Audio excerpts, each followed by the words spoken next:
She's been her brother's loyal ally through decades of service. And as Charles formally becomes king, Princess... During the latest BM Moral Summit, an unexpected revelation with potential implications for the royal family surfaced, igniting widespread public interest. Princess Anne, Queen Elizabeth's only daughter and known as the Princess Royal, shared a discreet message from the Queen concerning Princess Catherine. The revelation left Queen Consort Camilla visibly taken aback, unable to immediately respond. What did Princess Anne reveal that rendered Camilla speechless? Stay tuned as this unfolding story promises intrigue. Would people have been prepared for this? I don't think so. To grasp the significance of this revelation, it's crucial to delve into the dynamics of the royal family. Princess Anne, born on August 15, 1950, holds a unique position as a custodian of the family's secrets. She is the sole sister of King Charles, known for her steadfast dedication to royal duties and extensive charitable work. Anne's past includes a notable relationship with Andrew Parker Bowles in the 1970s before he later married Camilla Shand. Following Princess Diana's passing, Camilla married Anne's older brother, King Charles, becoming his second wife and queen consort. Meanwhile, Anne married Captain Peter Phillips, with whom she shares two children, Peter Phillips and Zara Tyndall. After her first marriage ended, she later married Vice Admiral Sir Timothy Lawrence, her current husband. Recently, during the Balmoral Summit, Princess Anne captured public attention by revealing Queen Elizabeth's significant message about Catherine, entrusted to her before the late Queen's passing. But who is Catherine, and why did Queen Elizabeth share her hopes for her future with Anne? Catherine, Princess of Wales, is the wife of Prince William, the heir apparent to the British throne. Born in Reading, Berkshire, England, in 1982, she assumed the title of Princess of Wales in 2022. Beside him, our new Prince and Princess of Wales will, I know, carry on the legacy of service. This title was previously held by Princess Diana. Like Diana, Catherine is admired for her kindness and humility, qualities that have endeared her to the public as one of the royal family's most beloved members. Catherine was born to Michael and Carol Middleton and is the eldest of three siblings, followed by Philippa and James. Her parents initially worked as flight attendants for British Airways before establishing a successful mail-order business selling children's party supplies. She attended a preparatory school before enrolling at the prestigious Marlborough College in Wiltshire, where she excelled both academically and in sports. In 2001, Catherine began her studies in art history at the University of St Andrews in Scotland, where she also worked part-time as a waitress. It was at St Andrews that she met Prince William, also studying art history and second in line to the British throne. Initially friends, their relationship turned romantic a year later. Despite a brief breakup in 2004, the couple reconciled and announced their engagement in November 2010. In preparation for her role in the royal family, she adopted the more formal name Catherine, shedding her nickname, Kate. Their wedding in 2011 made her the Duchess of Cambridge. Together, Catherine and William have 3 children. Prince George Alexander Louis, their first son. Princess Charlotte Elizabeth Diana, their daughter. Prince Louis Arthur Charles, their second son. Catherine seamlessly adapted to royal life and quickly gained public admiration. She has dedicated herself to numerous charitable causes, particularly focusing on children's welfare. In 2021, she launched the Center for Early Childhood under the Royal Foundation to support early childhood development. A passionate advocate for mental health, Catherine co-founded the Heads Together initiative with Prince William and Prince Harry in 2017 to combat the stigma surrounding mental health issues. Whether through emergency response, homeless charities, and work with veterans, we have seen time and time again that unresolved mental health problems lie at the heart of some of our greatest social challenges. An accomplished amateur photographer, Catherine often shares her family portraits online. Following Queen Elizabeth's passing in September 2022, Catherine's role within the royal family became even more significant. As King Charles ascended the throne and Prince William became Duke of Cornwall, Catherine was bestowed the titles of Duchess of Cornwall and Cambridge, with William designated as Prince of Wales. Catherine assumed the title of Princess of Wales, and their children's titles were updated accordingly. In January 2024, Kensington Palace announced that Catherine would step back from her royal duties for 2 months to undergo planned abdominal surgery. Public speculation about her health quickly grew, and rumors intensified in March when she shared a Mother's Day photograph with her children. Later, Catherine revealed her. Catherine was diagnosed with cancer and underwent chemotherapy. During this challenging time, She made limited public appearances, including attending the Trooping the Color ceremony in June. After completing her chemotherapy in January, she underwent major abdominal surgery in London. At the time, it was thought that her condition was non-cancerous. Catherine marked her return to royal duties in September with a heartfelt social media video. As a member of the royal family, the legacy of Queen Elizabeth will undoubtedly play a significant role in shaping Catherine's future. But what exactly were the Queen's hopes for her, and how might they guide her path forward? To fully understand the complexities of these relationships, it's worth looking closer at the dynamics among the royals, particularly between Princess Anne and Queen Camilla. Their long and intricate history has often intrigued the public, given the private lives and controversies surrounding the royal family. Despite efforts to maintain a polished public image, the royals have faced their share of challenges. The relationship between Princess Anne and Queen Camilla is one such story, steeped in tension and history that stretches back decades. How did Anne and Camilla cross paths, and what has their relationship been like over the years? Those familiar with royal history know that Camilla's ties to the family began long before her marriage to Charles.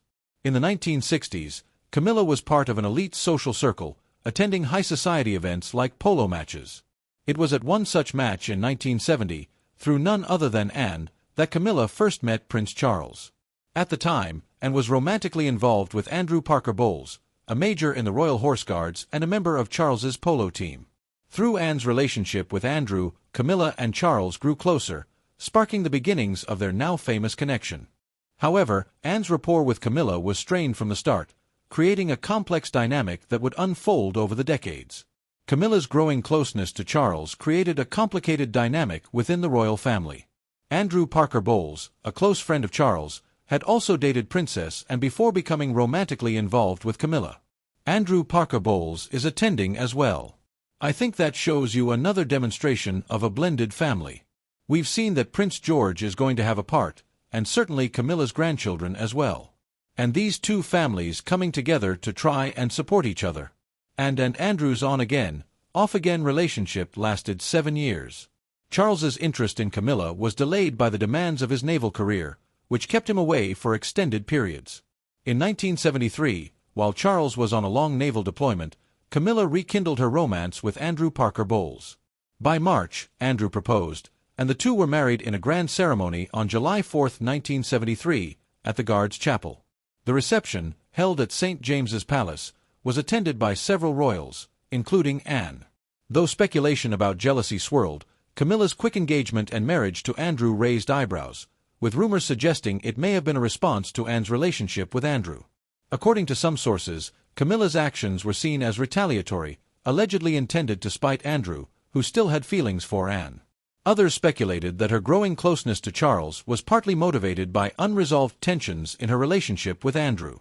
These overlapping personal ties highlight the intricate relationships within the royal family. When Charles and Camilla finally married in 2005, their union faced mixed reactions within the royal family. Princess Anne notably avoided acknowledging Camilla during the ceremony, and Queen Elizabeth herself was absent during the official family photo session. Tensions were visible, with members standing apart and appearing notably disinterested. Despite their strained relationship, Anne remained close to Andrew Parker Bowles, even naming him the godfather of her daughter, Zara Phillips. In a striking twist, Charles became the godfather of Andrew and Camilla's son, Tom Parker Bowles. These decisions underscored the intertwined nature of the royal family's relationships. Despite underlying tensions, Anne reportedly expressed skepticism about Camilla's eventual role as queen, a sentiment shared by others in the royal family and the British public. Camilla's history with Charles, coupled with the lingering pain surrounding Princess Diana's legacy, made it challenging for her to gain acceptance.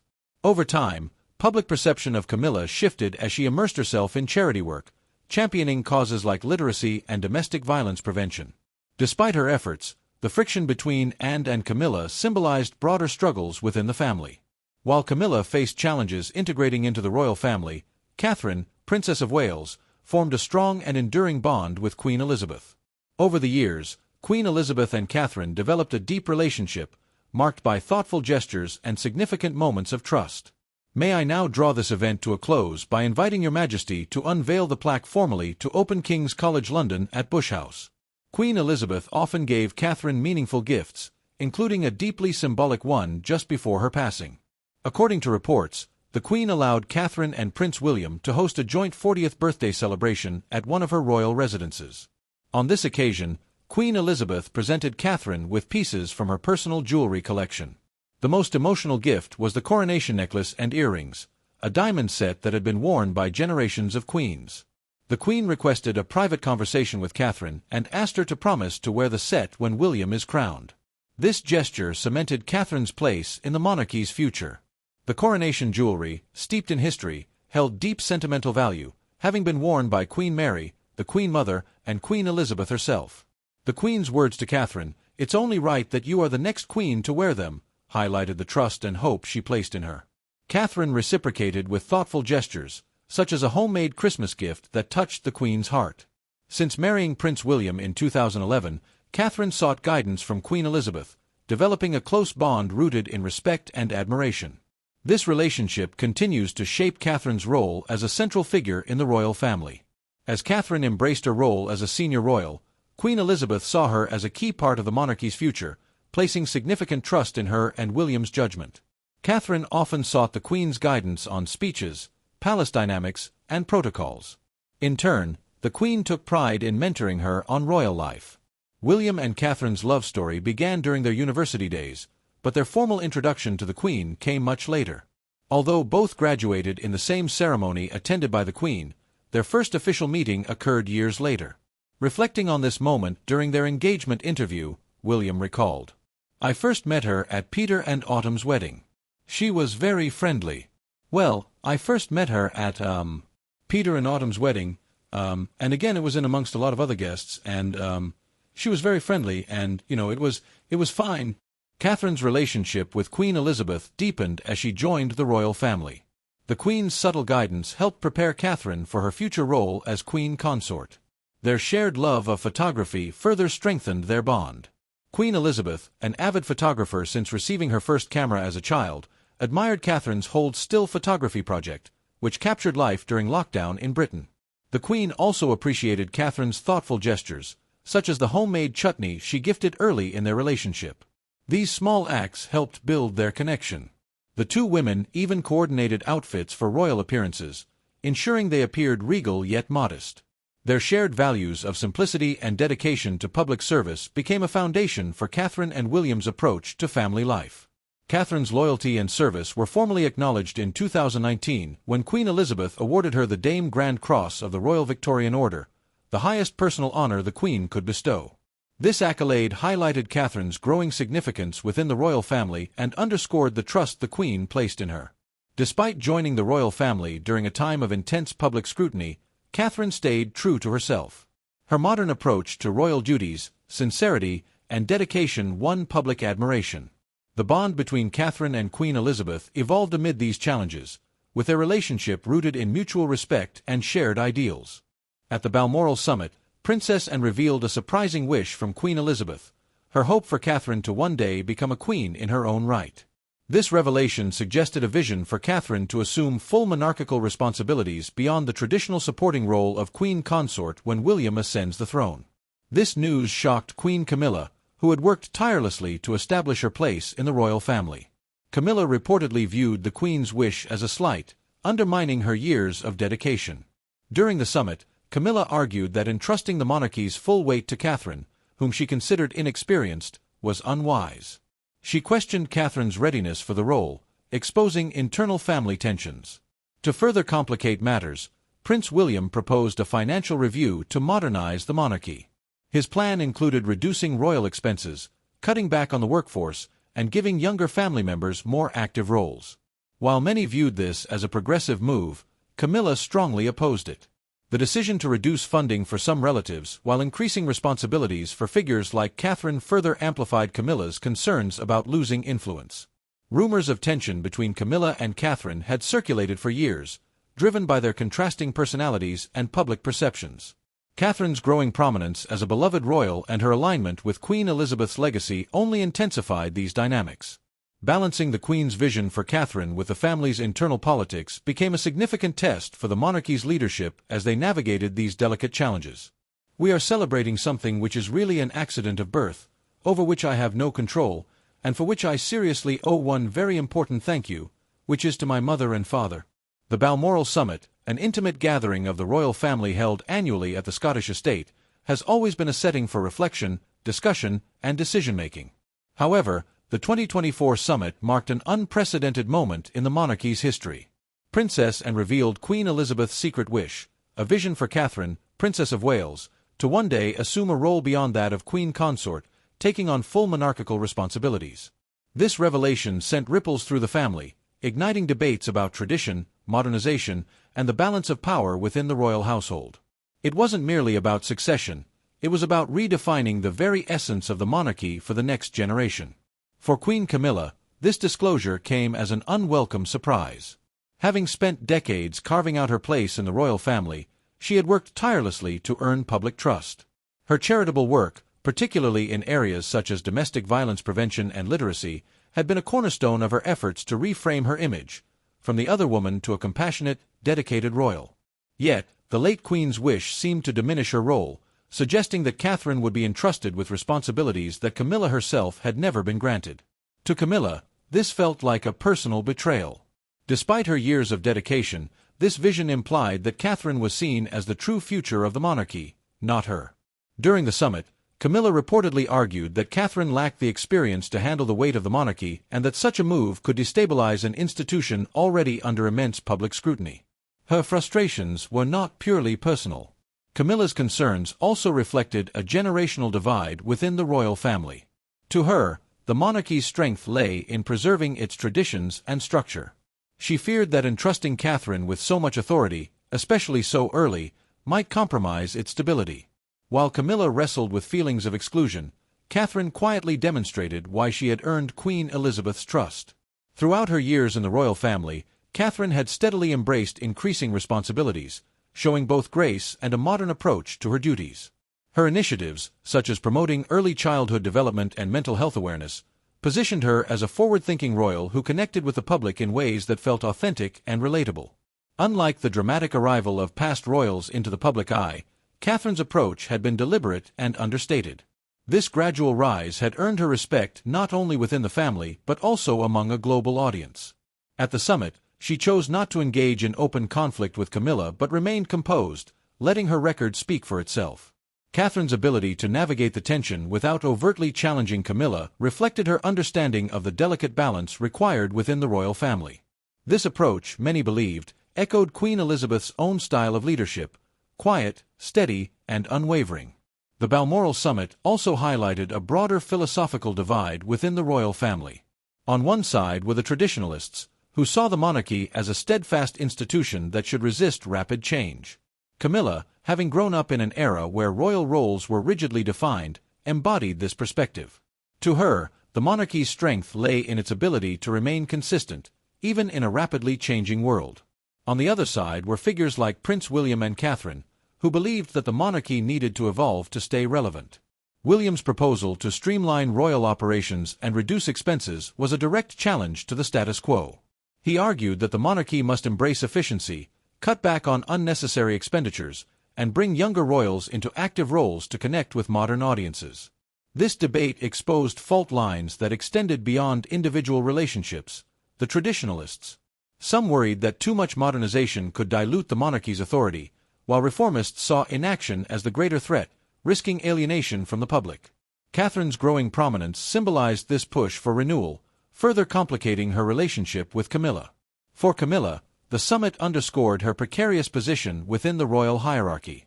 While she had worked hard to rehabilitate her image and contribute meaningfully to royal life, her journey was overshadowed by past controversies. Public perception of her was still shaped, in part, by her relationship with Charles during his marriage to Princess Diana, a legacy that, fair or not, lingered in the minds of many. The Queen's wish for Catherine to take on a greater role felt like a reminder of that history. Camilla's fears were not entirely unfounded. With Catherine's rising popularity, there was a growing sense that the public saw her as the face of the monarchy's future. At the summit, this dynamic came into sharp focus. Camilla voiced concerns that her own influence, painstakingly built over years, might diminish as Catherine's role expanded. Despite these tensions, Camilla's contributions to the royal family could not be ignored. Tonight, Britain's Queen Camilla is missing from remembrance events honoring the country's war dead. Buckingham Palace says she's recovering from a chest infection. Her advocacy for important causes and her ability to navigate decades of scrutiny spoke to her resilience. However, this moment forced her to confront the reality of an evolving monarchy, one that was increasingly looking to Catherine and William for leadership. At the heart of the summit was William's vision for a modern monarchy. His proposal for financial reforms included reducing the size of the royal workforce and reallocating duties to younger members of the family, such as himself and Catherine. This plan aimed to demonstrate the monarchy's adaptability and fiscal responsibility in a time of heightened public scrutiny. While many viewed the proposal as a necessary step forward, it faced significant pushback. Camilla, in particular, saw it as a threat to the monarchy's structure and her own position within it. By cutting back on roles and reallocating resources, the plan risked marginalizing certain family members, a prospect that further fueled tensions. For William and Catherine, however, these changes were essential to ensuring the monarchy's long-term survival. Their vision was not about dismantling tradition but about redefining it in a way that resonated with contemporary values. This approach, while controversial, reflected their understanding of the public's expectations for a more transparent and accessible royal family. The Balmoral Summit became a crucible for the royal family, testing their ability to balance personal relationships with the demands of leadership. The late Queen's wish for Catherine added a layer of complexity to these discussions, forcing the family to confront questions about succession, trust, and the monarchy's future. Catherine's quiet strength during these debates affirmed the faith Queen Elizabeth had placed in her. She emerged from the summit not only as a symbol of the monarchy's future, but also as a unifying figure capable of navigating its internal challenges. For Camilla, the summit was a moment of reckoning, a reminder that the monarchy was evolving in ways that might not always align with her vision. In the end, the Balmoral Summit highlighted the monarchy's enduring struggle to balance tradition with progress. As they move forward, the royal family must navigate these tensions with care, ensuring that their decisions honor Queen Elizabeth's legacy while